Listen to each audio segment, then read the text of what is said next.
Boa tarde a todos, mais uma vez, feliz sábado. Estamos todos bem dispostos, pronto para mais um estudo de hoje? Louvado seja Deus. O nosso tema de hoje é enfrentando o decreto da imagem. Nós no sábado passado começamos a analisar o capítulo número 2 de Daniel, certo?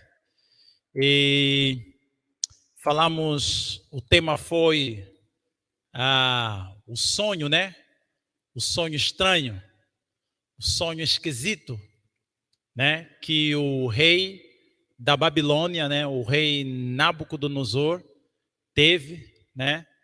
E o seu espírito ficou muito perturbado. E Nabucodonosor, ele queria encontrar a resposta, né? Do sonho que ele teve. E com certeza nós vimos que o rei Nabucodonosor, ele ficou muito, mas muito furioso, certo? Ele ficou muito furioso com a situação porque ele queria tanto se lembrar daquele sonho, só que infelizmente ele não se lembrava de jeito nenhum. Não se lembrava de jeito nenhum. Então, irmãos, essa é a prova, a maior prova de que o homem não tem poder algum. Vocês percebem? Nabucodonosor era um rei, né? Ele não era um rei qualquer, era o rei da grande Babilônia, né? A famosa Babilônia, o império mundial daquela época. E ele era aquele que dava ordens e todo mundo tinha que obedecer. E naquele momento ele ficou tão chateado e furioso porque ele precisava encontrar resposta, porque aquele sonho perturbou muito a mente dele. Ele queria entender o que realmente ele havia sonhado. Só que, infelizmente, Nabucodonosor não estava de jeito nenhum entendendo o que havia realmente acontecido com ele. Não era comum. Ele sonhou, na realidade foi um pesadelo, podemos assim dizer. E é muito comum nós não nos esquecermos de um pesadelo, né? É muito comum. Mas, infelizmente, Nabucodonosor esqueceu-se do pesadelo. A mente ficou perturbada e despertou na madrugada e esqueceu o que ela havia sonhado. Então, fazendo aqui uma retrospectiva no que nós estudamos no sábado passado, nós vimos que Nabucodonosor é chamado no livro de Jeremias, capítulo 7, verso 6, como sendo o servo de quem? De Deus, né? Deus disse, olha, agora eu entregarei toda esta terra ao poder de Nabucodonosor, rei de Babilônia, meu servo, e também lhe dei os animais do campo para que o sirvam. Essa foi a ordem de Deus, porque Deus é quem determinou. E em Daniel 2, Deus diz assim, o profeta Daniel fala para Nabucodonosor, Deus é quem remove e estabelece os reinos, os reis. Então Deus estava mostrando para Nabucodonosor que ele não iria reinar eternamente. E Deus havia determinado um tempo específico em que Nabucodonosor iria reinar. Então, nós vimos que o sonho do rei Nabucodonosor era nada mais do que a história do mundo em um capítulo. E essa é descrita como a primeira visão profética no livro de Daniel. Embora esta seja a primeira parte de caráter histórico, mas nós encontramos ali uma profecia importante no sonho que o rei Nabucodonosor teve naquela noite. Então, vimos ali descrito o sonho do rei, né? E já falamos um pouco sobre o sonho do rei. E isso aconteceu exatamente no segundo ano do reinado de Nabucodonosor. quando ele teve este sonho. Então, nós vamos procurar identificar, e procuramos identificar na semana passada, qual foi então o segundo ano do reinado de Nabucodonosor, né? Aí o texto diz, no segundo ano do reinado de Nabucodonosor, teve este um sonho, seu espírito se perturbou e passou-se-lhe o sono. Então o rei mandou chamar os magos, os encantadores, os feiticeiros, os caldeus, para que declarassem ao rei quais lhe foram os sonhos. Eles vieram e se apresentaram diante do rei. Só que o rei estava pedindo algo que, segundo eles responderam ao rei Nabucodonosor, o que o Senhor está pedindo para nós é algo impossível, que a resposta só está entre os deuses, cuja morada não é entre os homens. Porque é impossível, você sonhou, nós não estávamos lá, não fizemos parte do teu sonho, e você pede com que nós demos primeiro, expliquemos o sonho que você teve e depois a interpretação. Isso é impossível, está fora do nosso domínio, está fora do nosso poder. Nós não vamos conseguir explicar isso. Isso é algo que somente os deuses, né? Recuando um pouquinho aqui. Somente os deuses que não moram aqui nessa terra têm resposta. Nós não temos resposta. Então, quando a profecia fala que era no segundo ano do reinado de Nabucodonosor, vocês vão lidar com algumas datas, ao pesquisarem, por exemplo, alguns livros sobre Daniel, vão perceber que algumas datas, ela vem assim, 608 a 538, tá? 608, por vezes vem 609, 539, né? Ou então 608, 538. Por que tem essa diferença às vezes? Você encontra essa diferença nas datas, na estátua do rei Nabucodonosor, ao se explicar a profecia. Porque é bem simples. Você tem o ano em que Babilônia conquista o poder, e você tem o primeiro ano ou o segundo ano do reinado de Nabucodonosor. Tá, dá para entender? No passado, no Antigo Testamento, a contagem era feita de forma regressiva e não progressiva, certo? Então, quando a Bíblia fala que era no segundo ano do reinado do rei Nabucodonosor, é quando ele teve este sonho. Vocês percebem? Se era no segundo ano que o rei Nabucodonosor teve este sonho, claro, a gente consegue perceber que o rei Nabucodonosor, ele teve este sonho logo após que Daniel e seus amigos, Ananias, Azarias e Misael, já haviam sido deportados para a Babilônia. Em outras palavras, quando o povo de Israel foi levado para a Babilônia, foram deportados para a Babilônia, houve duas fases em que aconteceu essa deportação, tá? A primeira deportação também teve um período de 70 anos. 70 anos. Que, se a gente fazer o cálculo, 70 anos foi exatamente aqui, ó, no ano 677.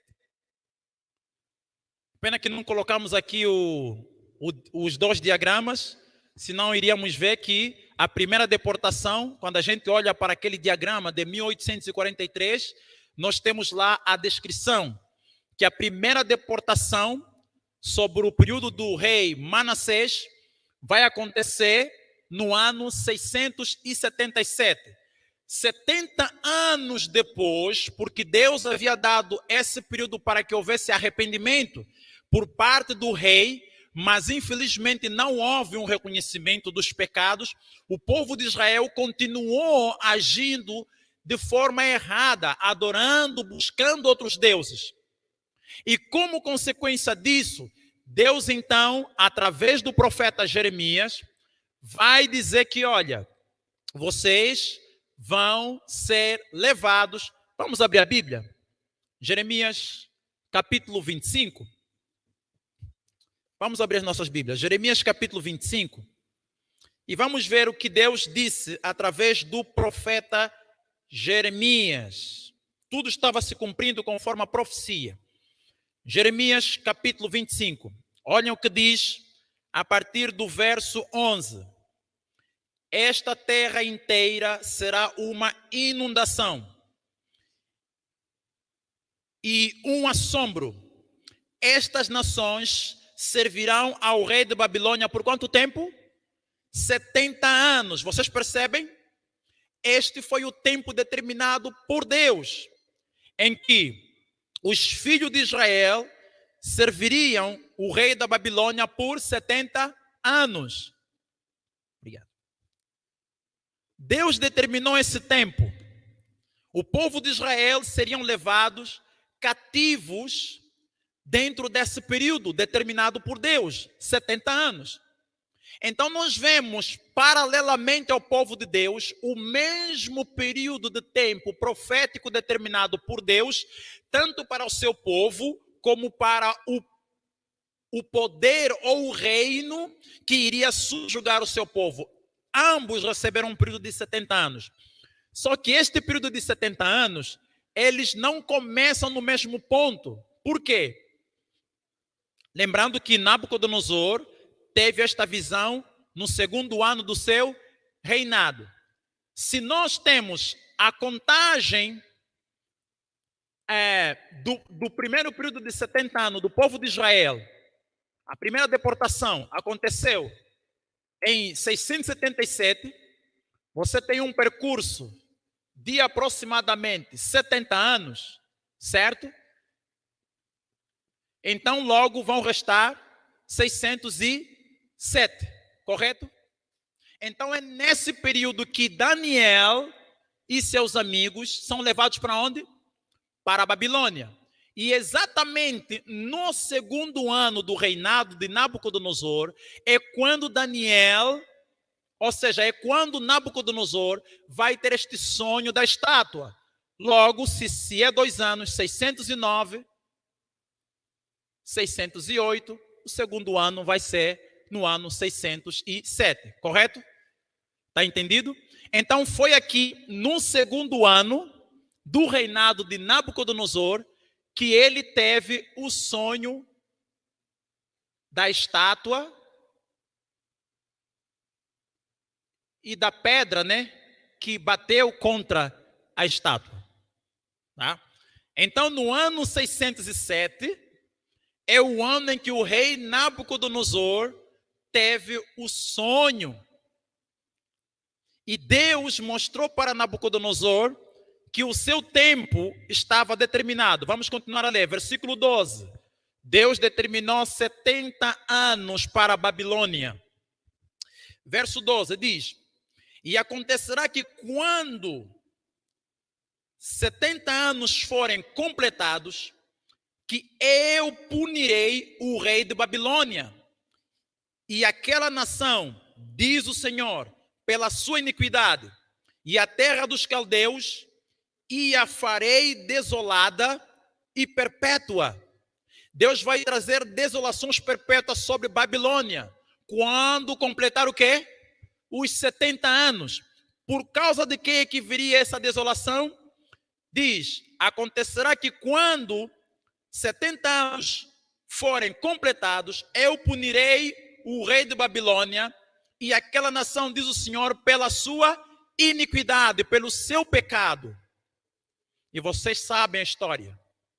O rei Belsazar, o que ele fez? Quando Nabucodonosor realizou a segunda deportação do povo de Israel, no ano 607, ele levou consigo os utensílios do templo, os utensílios sagrados. E quando Nabucodonosor morreu, seu filho substituiu. E morreu. O filho do filho tomou o poder, que chamava-se Belsazar. O que ele fez? Profanou o cálice sagrado do templo, tomando nela vinho, dando uma festa diante de 1000, convidou os governadores, os príncipes, e tomaram o vinho na Babilônia. E automaticamente aquilo significava o quê? Que a taça da ira de Deus contra as iniquidades de Babilônia havia que enchido naquele dia. Quer dizer que aquela festa também era um elemento simbólico, indicando que o tempo da Babilônia acabou. Por isso, a inscrição que veio na parede foi Mene, Mene, Tekel, Ufarzim. Pesado foste na lança e dividido foi o teu reino. Desde agora o seu reino foi dado aos medos e os persas. Babilônia caiu exatamente de acordo com a profecia da palavra de Deus. E nós vamos ver outros aspectos nos próximos estudos, que vamos ver que no ano 538, tá? Daniel, é a partir dali que ele vai ter um sonho e vai receber a profecia dos 2.300 tardes e manhãs. Por quê? Quando a gente chegarmos lá, vamos perceber que Daniel, o que ele está fazendo naquele dia? Ele está estudando a profecia do profeta Jeremias. E ele vai dizer, eu, Daniel, estudando a profecia do profeta Jeremias, de que no final dos 70 anos, Deus havia dito que eles voltariam para a terra. Então eu procurei entender pelos livros que o número de dias estava se aproximando. Então Daniel vai ter luz, um aumento de conhecimento, um ano aproximadamente antes de completar o ciclo dos 70 anos determinado para o povo de Israel. Por quê? Vamos ler Jeremias capítulo 29, verso 10. Porque é isso que está na profecia. Jeremias capítulo 29, versículo 10. O que é que diz aí? Jeremias 29, 10. Porque assim diz o Senhor, após se completarem 70 anos em Babilônia, eu vos visitarei e cumprirei a minha boa palavra em vós, fazendo-vos retornar para este lugar. E Daniel já estava tendo entendimento aqui, então ele começou a orar, Senhor, já chegou a hora, já vamos voltar para a nossa terra, vamos restaurar a nossa nação. Só que Daniel, surpreendentemente, ele recebe uma resposta do anjo. O que o anjo responde? De uma forma indireta. Ele não diz para ele, vocês vão voltar, e nem diz, vocês vão permanecer. Ele diz assim, até 2.300 tardes e manhãs o santuário será purificado. Daniel fica assim, o que o anjo está a falar para mim? E a Bíblia diz que o espírito de Daniel ficou o quê?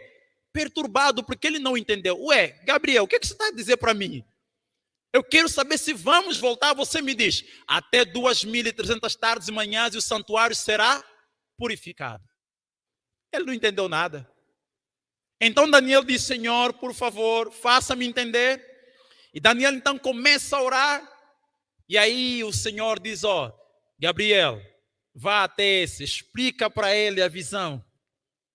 E aí o Gabriel segue e diz, eu fui enviado porque és muito amado. Agora eu vim para te esclarecer. E ele então começa a esclarecer. Aqueles que estão acompanhando estudos bíblicos, falamos sobre isso na quinta-feira, foi quinta-feira, né, que nós estudamos isso sobre essa profecia. É interessante. Então tudo começa por aqui. Tudo parte dessa história. Tá? Então é maravilhoso saber que Deus cumpriu exatamente segundo o seu propósito. E com certeza Daniel começou a explicar que depois dele, depois de Babilônia, viria um reino inferior. E depois daquele reino, um outro terceiro de bronze. E em seguida, e o rei do céu então estabeleceria o reino eterno. Agora, queridos irmãos, o decreto da imagem. O que vos parece esse assunto? O que vos parece esse tema? Será que é familiar essa linguagem? O decreto da imagem. Nós vamos mergulhar em Daniel, capítulo 3. É ali onde nós vamos viajar. Daniel 3. Queridos irmãos, o livro de Daniel, capítulo 3, descreve uma história surpreendente dos dias de Daniel, que tem seu paralelo nos últimos dias, mostrados no livro de Apocalipse. Qual é a relação que tem esses dois livros? Primeiro, Daniel é uma profecia e Apocalipse é revelação. Apocalipse capítulo 1, verso 1 e 2. Revelação de Jesus Cristo, o qual Deus lhe deu para mostrar aos seus servos as coisas que em breve devem acontecer. Então, Apocalipse é revelação de Jesus Cristo. Daniel é a profecia que o Senhor Jesus Cristo deu para os últimos dias. Nabucodonosor, depois que Daniel fez a interpretação do sonho, queridos, olhem o que este rei vai fazer. Ele ficou pensando, nossa, Daniel sonhou uma estátua e eu sou a cabeça de ouro dessa estátua. E Nabucodonosor ficou pensando, nossa, é interessante. E então o que o rei decidiu fazer? Ele pensou, vou erguer uma imagem. Vou mandar fazer essa imagem do sonho que eu tive. Só que eu vou fazer diferente. O que é que Nabucodonosor estava fazendo? Uma contrafacção.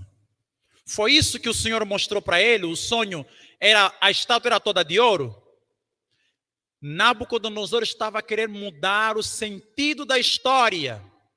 Porque Daniel disse bem claro, depois de ti, que és o ouro, a cabeça de ouro, um reino inferior a ti, assim como a prata é inferior ao ouro, vai substituir você. Mas Nabucodonosor ficou pensando, não, eu sou Nabucodonosor, eu sou o rei da grande Babilônia, eu vou continuar a reinar. Olhem como Satanás colocou na cabeça de Nabucodonosor. Diz aí, então o rei Nabucodonosor se inclinou e se prostrou o rosto em terra perante Daniel e ordenou que lhe fizessem oferta de manjar e suaves perfumes. E disse o rei a Daniel, certamente o vosso Deus é o Deus dos deuses, o Senhor dos senhores, e o revelador de quê?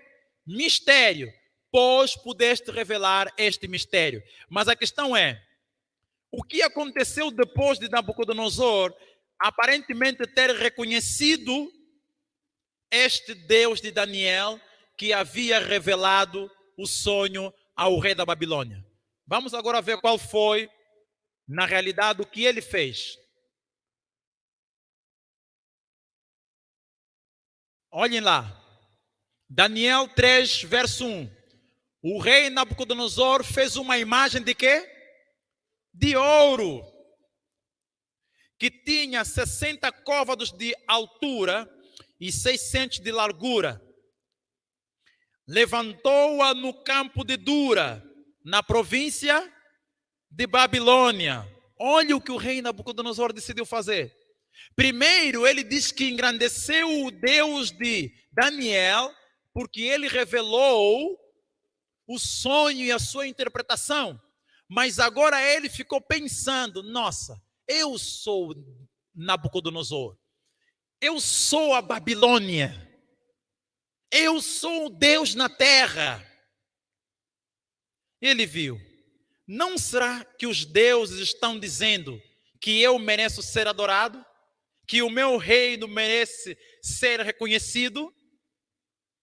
Nabucodonosor então faz uma contrafacção e ele ergue uma estátua, uma imagem de ouro no campo de Dura.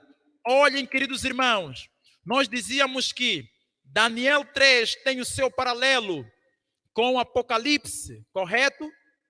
Apocalipse 13. E o que nós encontramos em Apocalipse 13? Uma besta que surge do mar. E a outra, no verso 11, uma besta que surge da terra. E a besta que surge da terra, ela diz que recebeu todo o poder diante da primeira besta. E faz com que todos, pequenos e grandes, façam o quê? Uma imagem à primeira besta.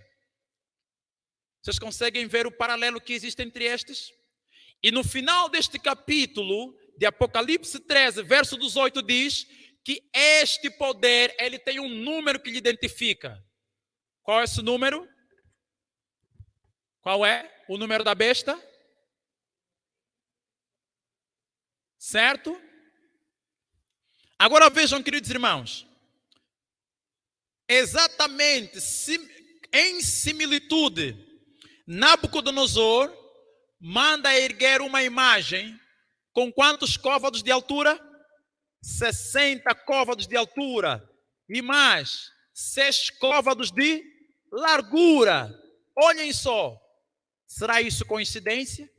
O rei da Babilônia, usando o número 6 como um número importante, mostrando aqui uma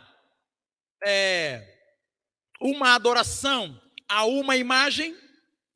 Muito bem, vamos prosseguir. Com que objetivo o rei fez essa estátua? Daniel capítulo 3, verso 2. O que é que nos diz a palavra de Deus?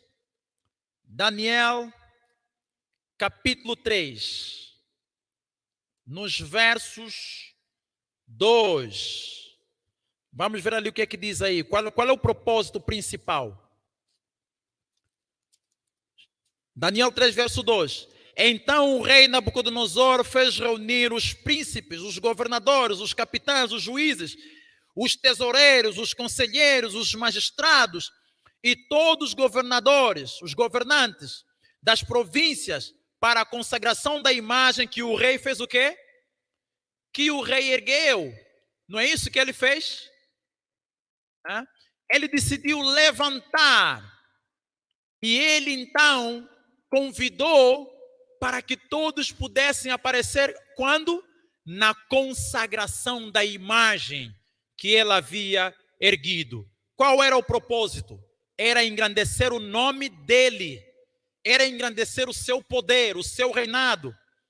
Mas, queridos irmãos, prosseguindo, diz mais, versículo 3 de Daniel, o que é que diz? Então se juntaram os satrapas, os perfeitos. Olhem só, será que esse nome é familiar para vocês? Perfeitos, os governadores, os juízes, os tesoureiros, os magistrados, os conselheiros e todos os oficiais das províncias para a consagração da imagem que o rei Nabucodonosor tinha levantado. E estavam em pé diante da imagem que Nabucodonosor tinha levantado. Queridos irmãos, vejam o que Nabucodonosor fez. Ele teve o poder de influenciar os perfeitos de cada estado, os governadores de cada cidade. E não só, também estiveram ali juízes. O que os juízes fazem, queridos? São homens das leis. Significa dizer que este decreto era um decreto que não só era de cunho religioso, mas também de cunho quê? Social, político. Significa dizer que aquele não era apenas um chamado qualquer, mas era uma ordem baseada numa lei estabelecida pelo Estado. E outra coisa aqui, os tesoureiros. Queridos irmãos, o que os tesoureiros lidam com ele? Dinheiro. Os bancos, questão monetária, dinheiro. Então o rei Nabucodonosor conseguiu influenciar a economia. Os economistas estavam junto neste projeto, dentro deste propósito, para que os homens então pudessem adorar a imagem erguida pelo rei da Babilônia. Vamos prosseguir. Diz nos versos 4 e 5.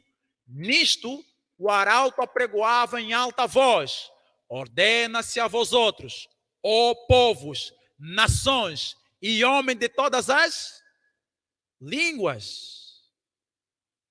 Será que isso nos soa familiar? Apocalipse 13, todas as nações, povos e língua, grandes e pequenos, ricos e pobres, livres e servos, que todos devam prestar uma homenagem à imagem da besta.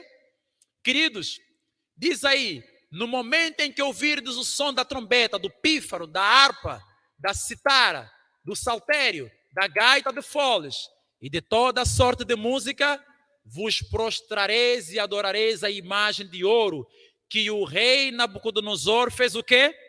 Levantou. Meus queridos irmãos, será que a gente consegue ver essa semelhança? Por quê? Porque a Bíblia nos apresenta duas Babilônias. Uma é a Babilônia literal e a outra a Babilônia espiritual. A Babilônia literal, o poder do norte, que foi levantado por Deus para subverter o povo de Deus. Nós vemos que sempre existe uma relação entre o povo de Deus e o poder do norte.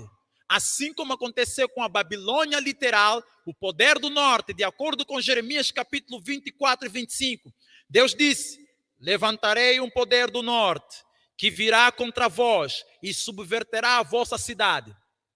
Então, se nós temos uma Babilônia literal, Apocalipse 17 nos mostra uma Babilônia que? Espiritual. Por que ela é Babilônia espiritual? Porque elas têm o mesmo padrão e simetria, as mesmas características. Um poder político e religioso, uma mulher comandando o poder civil. Vocês percebem?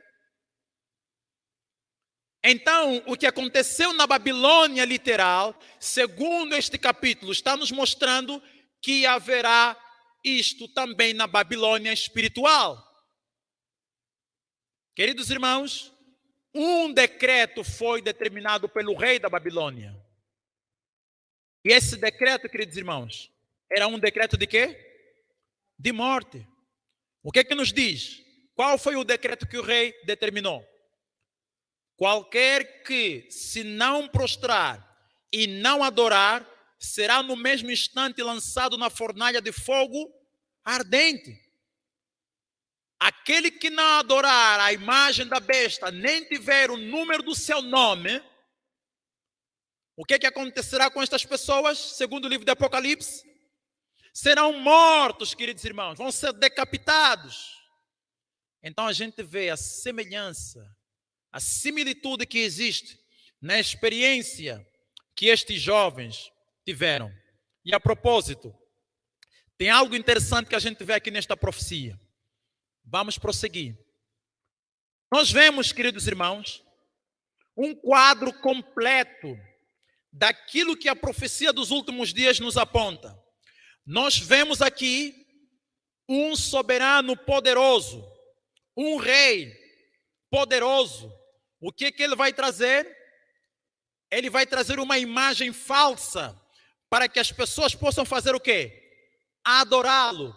Agora eu pergunto, essa adoração que o rei Nabucodonosor trouxe para a nação, sendo ele um líder político, trazendo leis de cunho religioso, foi baseado na liberdade de consciência? Não, queridos irmãos. Olha o que foi. Foi uma adoração forçada. Mas ele fez isso em nome da liberdade religiosa, em nome da religião, em nome da adoração. Mas só que foi uma adoração à imagem de forma esforçada, não foi uma adoração livre. Porque ele disse, olha, quem não adorar vai ser o quê? Decapitado. Logo, isso não é liberdade religiosa. E o que o rei Nabucodonosor fez para que ele alcançasse esse propósito? Ele uniu igreja e Estado. Será que isso vos soa familiar? Apocalipse 13, Apocalipse 17, união de igreja e Estado forma a imagem do papado. Apocalipse 13 diz que aquela besta que tinha 2 chifres semelhantes aos do cordeiro vai falar como o dragão. Por quê? Os 2 chifres semelhantes ao cordeiro representam republicanismo e protestantismo. Republicanismo, o povo é quem elege quem sobe no poder. Protestantismo, o princípio de separação igreja e Estado. Vocês percebem? Mas chegaria um momento, ou está chegando, já estamos dentro desse processo, em que este poder que era humilde, que tinha este princípio, estará rompendo e criando um casamento semelhante ao poder papal. Porque para surgir o anticristo, o papado, aconteceu quando a igreja decidiu casar com o poder civil e ela ter o poder de dominar o poder civil, assim como aconteceu com Acabe e Jezabel. Era Jezabel quem comandava Acabe. Acabe simplesmente se submetia às ordens de Jezabel. E o livro de Apocalipse descreve o catolicismo como sendo Jezabel. Vocês percebem como tudo está conectado? O resultado desta experiência é que quem não aceitasse esse princípio de união igreja-estado e não aceitasse adorar esforçadamente, o que é que ia sofrer? Pena de morte. De manhã falou-se sobre isso, né? É o que estudamos na escola sabatina. Queridos irmãos, isso é interessante, é muito interessante. Será que isso poderia acontecer novamente nos nossos dias? Ou só foi algo que aconteceu há 2.500 anos atrás? O que vos parece? O que a profecia bíblica tem a nos dizer sobre isso? Queridos, o que nós precisamos entender é que existe um paralelo na Bíblia entre Daniel e o livro de Apocalipse. O que é que nós vemos aqui no paralelo? Vamos lá. Daniel 3, versículo 1. O que é que nos mostra ali? Um poderoso rei e soberano. Será que a gente vê também um poder soberano em Apocalipse 13, versículo 11? Sim, nós temos um poder soberano. Os Estados Unidos da América. Porque a profecia diz que a segunda besta exerce todo o poder na presença da primeira besta. Então isso é soberania e poder. Vemos aqui, Daniel 3, verso 2. Uma imagem falsa. O que é que nós vemos em Apocalipse 13, verso 14? Que este poder soberano vai erguer uma imagem para a besta, para que todo aquele que puder adorar esta imagem vai ter privilégio, que é de quê? Comprar e vender. E quem não aceitar adorar essa imagem, não poderá comprar nem vender se não tiver a marca da besta. Daniel 3, verso 5. Uma adoração forçada. O que é que temos aqui? Apocalipse capítulo 13, versículo 5, versículo 15. O que é que diz aí? Vamos olhar. Apocalipse capítulo 13, verso 15. O que é que diz aí? E ele tinha poder de dar vida à imagem da besta, que a imagem da besta poderia tanto falar quanto fazer com que tantos quanto não adorassem a imagem da besta fossem quê? Mortos. Não foi isso que o rei da Babilônia também disse? Não foi isso que Nabucodonosor disse? Que quem não adorar a imagem que eu erguei aí no campo de Dura será morto. Então nós vemos o paralelo. O rei do norte, nos dias de Israel, o rei do norte nos nossos dias, a Babilônia espiritual. Queridos irmãos, Daniel 2, 3, verso 2, união, igreja e Estado. Apocalipse capítulo 13, verso 12. O que é que diz aí Apocalipse 13, verso 12? E ele exerce todo o poder da primeira besta antes dele, e faz a terra e os que nela habitam adorem a primeira besta, cuja ferida mortal está curada. E o que aconteceu com a cura da besta, da primeira besta? Quando em 1798 o Papa Pio VI foi preso e morreu no ano a seguir, em 1929, Benito Mussolini concedeu os 45 hectares depois de um casamento, mais uma vez com a igreja e o Estado. E então temos agora um país, um Estado dentro do outro Estado, que é o Estado do Vaticano. Vocês percebem? Como se cumpriu exatamente de acordo com a profecia? Daniel 3, versículo 6. Pena de morte. Vimos ali.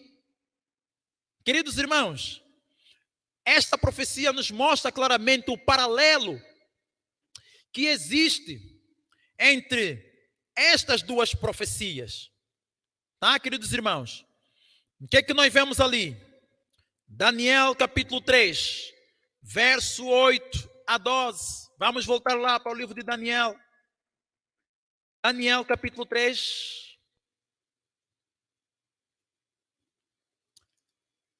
Daniel capítulo 3, verso 8 a 12. O que é que nos diz aí? Portanto, naquele momento, alguns caldeus se aproximaram e acusaram os judeus. Eles falaram e disseram ao rei Nabucodonosor: ó rei, vive para sempre. Tu, ó rei, fizeste um decreto. Olhem para a palavra. Qual é a palavra que está aí? Decreto.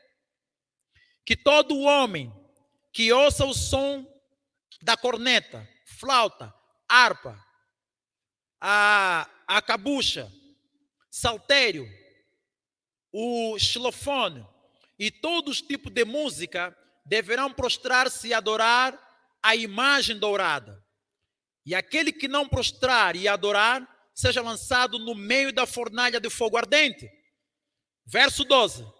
Há uns certos judeus, olhem só, essa palavra, há uns certos judeus, o que passa pela nossa mente? Há uns certos judeus. Significa dizer que a maioria dos judeus haviam que se prostrado, queridos irmãos, mas ficou um remanescente que não se prostrou.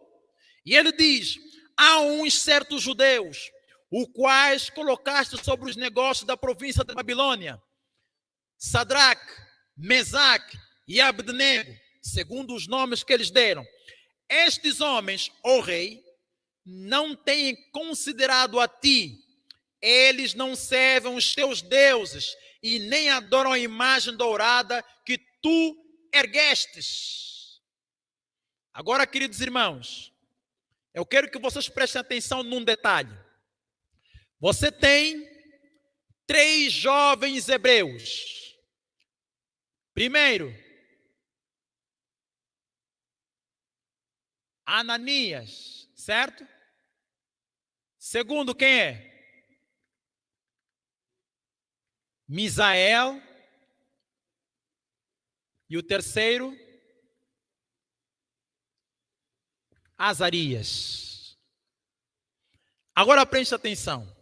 O verso 12 diz: alguns certos judeus remanescentes. E qual é a missão dos remanescentes, queridos irmãos? Alguém pode dizer? Qual é a missão deles? De pregar a primeira, a segunda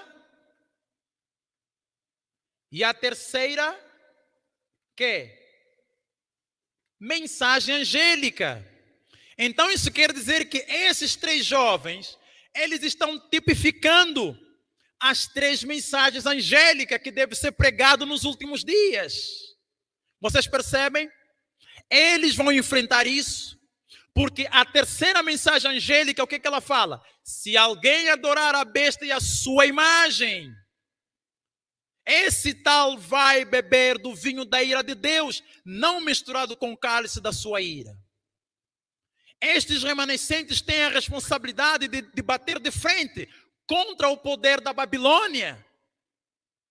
Só que eles terão de enfrentar o quê? Um decreto de morte. Meus queridos irmãos, vamos prosseguir. O rei Nabucodonosor, então, ele decide dar uma chance a estes jovens. Versículo 13 a 15. O que é que diz aí? Vamos ver o versículo 13 a 15. Nas nossas Bíblias. O que é que diz? Então Nabucodonosor, em sua ira e fúria, ordenou que trouxessem Sadraque, Mesaque e Abednego. Eles então trouxeram estes homens perante o rei. Nabucodonosor falou-lhes e disse: isto é verdade, ó Sadraque, Mesaque e Abednego? Vós não servis aos meus deuses, nem adorais a imagem dourada que ergui? Todavia, se vós estiverdes prontos a ouvirdes o som da corneta, da flauta, da harpa, da sacabucha, do saltério e xilofone e todo tipo de música, e vos prostrardes e adorardes a imagem que eu fiz, bem, mas se vos não adorardes, sereis lançado na mesma hora, prestem atenção, na mesma hora, ao meio de uma fornalha de fogo ardente. E quem é esse Deus, queridos? Quem é esse Deus que vos livrará da minha mão? Espera aí, Nabucodonosor, o que está passando na sua mente? Não foste tu que anteriormente disseste: louvado seja o Deus de Daniel, o Deus do céu, que revela os segredos e os mistérios? Agora ele está dizendo: e quem é esse Deus que vai vos livrar? Oh, queridos irmãos, Nabucodonosor desafia contra o Deus de Daniel. Mas, amados, olhem o que esses jovens disseram.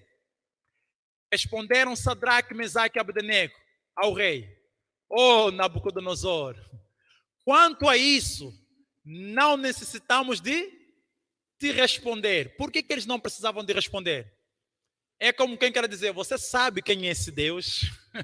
Você conhece esse Deus? É o Deus Todo-Poderoso. E eles disseram: se o nosso Deus a quem servimos quer livrar-nos, ele nos livrará da fornalha de fogo ardente das tuas mãos, ó rei. E se não, ainda que nós morramos, fica sabendo, ó rei, que não serviremos aos teus deuses, nem adoraremos a imagem de ouro que levantastes. Prosseguindo, olham o que aconteceu. Deus então recompensou o quê? A fidelidade desses jovens. Rei Nabucodonosor, você sabe, conheces quem é esse Deus, porque nós revelamos ele aqui na Babilônia. E se nós tivermos que morrer, nós vamos morrer, mas nós não iremos adorar a imagem. Olha aí, como é que Deus recompensou então esses jovens?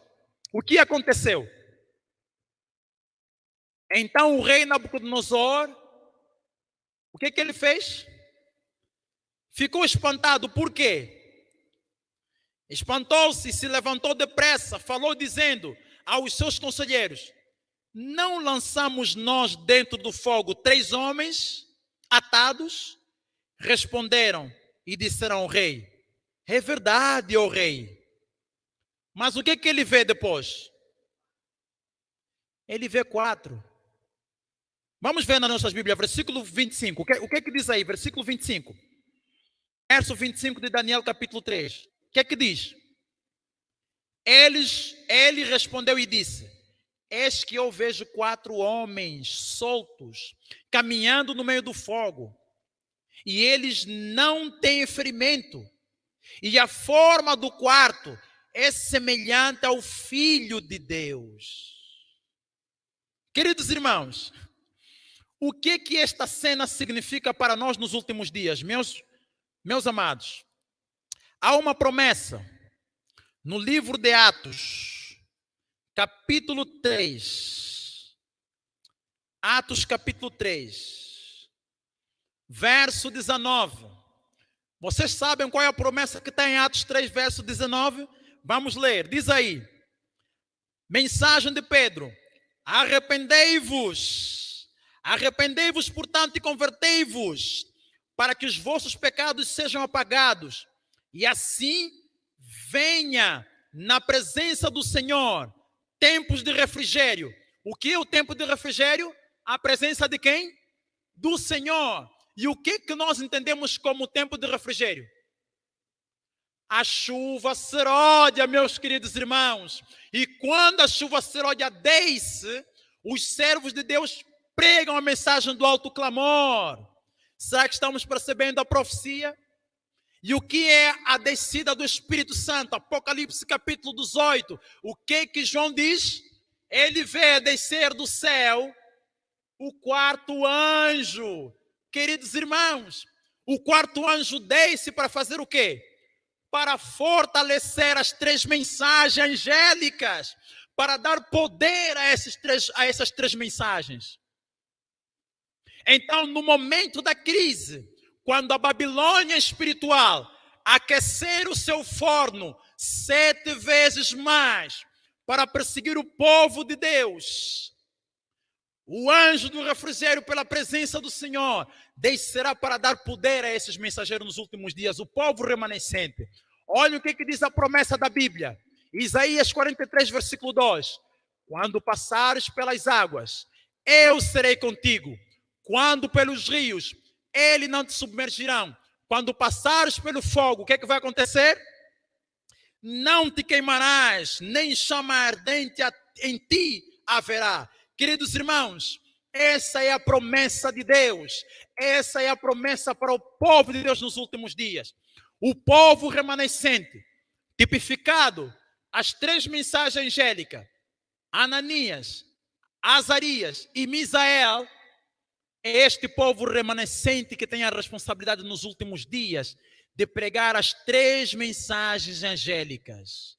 E quando eles pregarem a 3ª mensagem angélica, porque um decreto a partir dos Estados Unidos, a besta do Apocalipse 13 que surgiu da terra, então o Senhor Jesus, pela sua presença, chamado refrigério, ele descerá para dar força, para dar poder na pregação dessa última mensagem a ser pregada ao mundo. Queridos irmãos, nós não precisamos temer, diz-nos o Espírito de Profecia, não precisamos temer quanto ao futuro, a menos que nos esqueçamos na maneira como o Senhor vem conduzindo o seu povo desde o passado. O Senhor prometeu, quando passares pelo fogo, tu não te queimarás. Amados, o Senhor protegerá o seu remanescente final da história. Embora não nos esqueçamos que existe um número que tem que completar o número de mártires, de acordo com o livro de Apocalipse. Quando os selos são abertos, João vê na abertura do 5º selo a alma daqueles que haviam sido degolados. É claro que ali é uma linguagem simbólica, profética, porque o homem não tem alma, nós somos uma alma. E quem está acompanhando o estudo bíblico, nós já vimos isso pela palavra de Deus. Provamos isso, que o homem não tem alma. O homem é uma alma vivente. Não tem uma alma independente do corpo. Eles estavam clamando, até quando, o Senhor, não julgas e vingue o nosso sangue? O Senhor disse, tenham calma, esperem mais um pouco, até que se complete o número daqueles que terão que morrer, que vão ter que selar a vida deles com sangue, para que muitos possam ser salvos. E é isso que vai acontecer nessa época. Um decreto de morte será expedido. Quem não aceitar o sistema da besta, quem não aceitar o sistema que já está sendo estabelecido, você terá que pagar o oxigênio, o ar que você respira. A agenda do ambientalismo já está aqui diante de nós. E todo aquele que não concordar com esse sistema, porque quando as pessoas falam de marca da besta, perseguição, elas não fazem ideia de como isso vai ser processado. E como todo mundo está clamando pela restauração do meio ambiente, se você não concordar, semelhante ao que aconteceu com Cristo, Jesus não disse que o povo não podia pagar tributo, mas foi acusado falsamente como o quê? Um sedicioso. Jesus foi condenado como um fundamentalista, queridos irmãos. Será que já ouvimos falar desse termo nos nossos dias? Fundamentalismo religioso, terrorismo religioso, terroristas religiosos. Queridos irmãos, nós seremos acusados falsamente como inimigos do meio ambiente, meus irmãos. Tudo está em volta desse assunto. Seremos acusados como inimigos do meio ambiente, inimigos da família, porque o domingo vai ser decretado como uma forma de salvar o meio ambiente, queridos irmãos.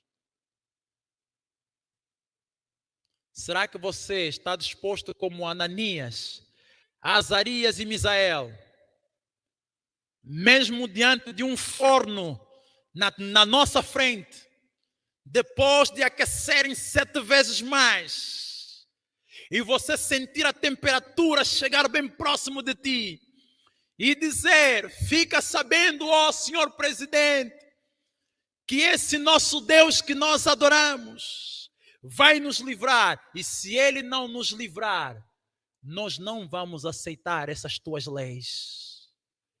Será que você está disposto? Não é uma questão de coragem humana, queridos irmãos. É resultado de estar ligado com Cristo. Porque esta coragem não veio deles naturalmente. É claro que como homens o coração batia forte. Mas com o poder de Deus eles compreenderam: o Senhor está nos reservando algo maior do que esta vida miserável. Meus queridos irmãos, já não está muito longe em que nós vamos enfrentar tudo isso. Já está bem diante das nossas portas. A união da igreja-estado.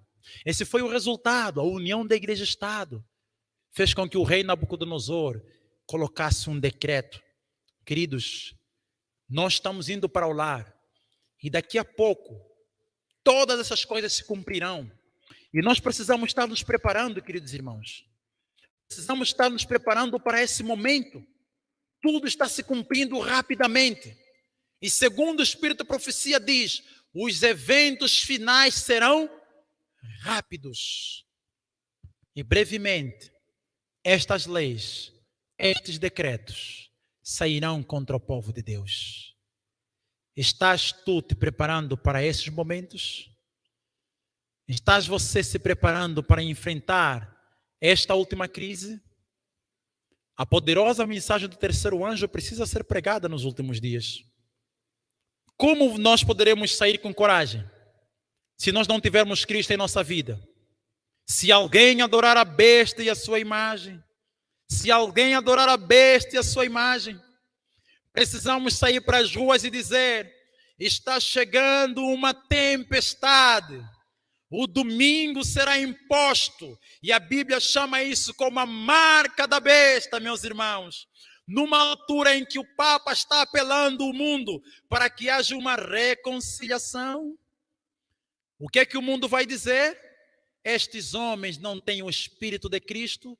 Eles estão propagando o discurso de quê, irmãos? Discurso de quê? Discurso de ódio. Vocês percebem, queridos irmãos, como está muito mais próximo? Como está tão próximo?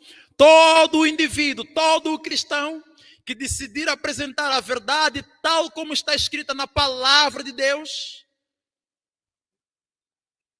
vai ser acusado como fundamentalistas e que estão pregando o discurso de ódio. Só que esta é a mensagem da palavra de Deus. Por isso, irmãos, estamos vendo como os pastores estão mais preocupados com o dinheiro, com o seu salário.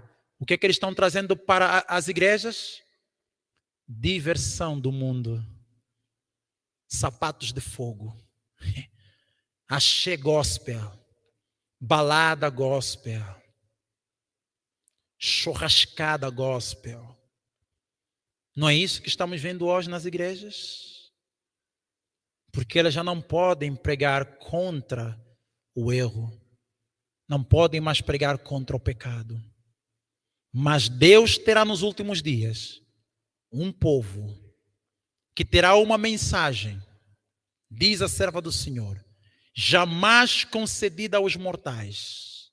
Uma mensagem terrível que bate na contramão do mundo. E esta é a mensagem do terceiro anjo. Mensagem que diz: não adorem a besta, nem a sua imagem. E você tem que dizer quem é a besta, o que é a marca da besta, para que as pessoas não possam ser enganadas. Precisamos estar nos preparando para esse momento. Que o Eterno possa nos abençoar. Eu convido você a se prostrar para fazermos a oração.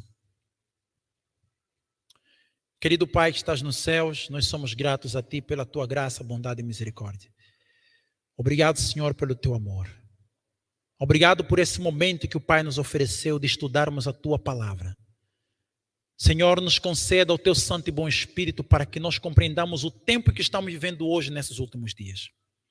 Nos ajude, Senhor, a sermos como Azarias, Ananias e Misael, que possamos a cada dia estar nos preparando. A tempestade está se aproximando, Pai Santo. Nós estamos vendo a união entre igreja e Estado já acontecendo bem diante dos nossos olhos.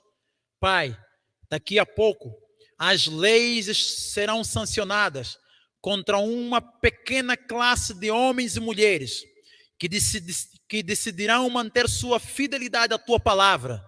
Pai, a força não vem de nós, o poder não está em nós, a força e o poder vêm de Ti. Por isso pedimos, Pai da glória, nos conceda coragem, nos conceda poder, derrame sobre nossos corações o Teu Santo Espírito, transforme as nossas vidas, para que possamos estar em pé naquele dia da grande controvérsia que se aproxima bem diante de nós. Purifica o nosso coração, transforme nossas vidas, guarda-nos ao longo da semana que estamos começando. Nos dê vitória, Senhor, sobre vitória. E se tropeçarmos, nos dê coragem para nos erguermos em pé e prosseguirmos em frente. Abençoe todas as famílias. Senhor, restaura os lares destruídos. Restaura, Senhor, os relacionamentos. Implante o amor no coração da esposa e esposo, para que juntos, de mãos dadas, possamos, Senhor, estar nos preparando para o grande encontro marcado na sua segunda vinda, Senhor. Traga, Senhor, o emprego nas famílias desempregadas, Senhor, para que possam dar o sustento em suas famílias, aos seus filhos, Pai querido. Não porque haja méritos em nós, tudo quanto nós pedimos, mas esperamos receber na graça de Cristo, nosso amado e bendito Salvador. E amém.